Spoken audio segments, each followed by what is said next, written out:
Greetings, Pasadenans and all other Edinans. It is I, your friendly neighborhood Rabbi John Carrier, and I am delighted that you have now joined us for 10 days of the Omer. That's this many. If you stick around till tomorrow, I might have to take a shoe off to count. Anyway, this week we're talking about Gevurah, the divine and human attribute of might, also translated as justice or judgment. Yesterday, I told you my favorite Gevurah story. That is when King Solomon used his attribute of judgment to rule his kingdom wisely, but also decide compassionately in one particular case. Today, I want to talk a little bit more about your experience with Gevurah, specifically when you've been on the receiving end of maybe somebody else's Gevurah. When have you been judged? Now, I recognize I might be striking a nerve here. Being judged isn't always a good feeling, or feeling like somebody else is judging you or passing judgment on you, making a judgment that affects you, especially when it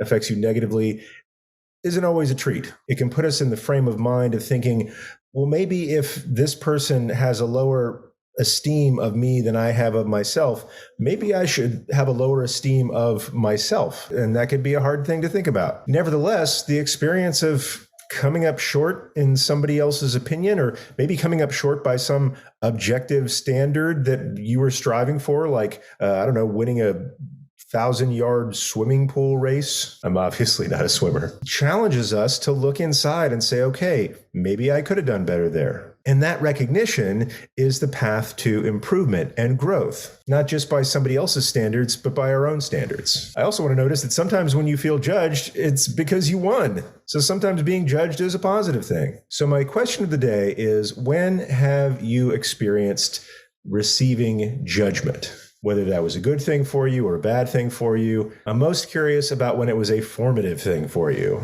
When have you been judged in a way that has altered the course of your life for good or ill? I'd love for you to think about that. And if you're willing, I'd love to hear about that. I recognize that this could be kind of a personal question. So if it's not something you feel like sharing in the comments on YouTube or in the Facebook group, totally understand. If you want to email me, keep it between us. Or if you just want to keep it to yourself, I do encourage you to write it down so you can take a look back at it later. And don't forget, tonight after sundown, we are counting the 10th day of the Omer. Come back tomorrow, and I promise not to take my shoe off to count what day it is. Don't judge me. Thanks again for counting the Omer with us at PJTC. And until next time, peace.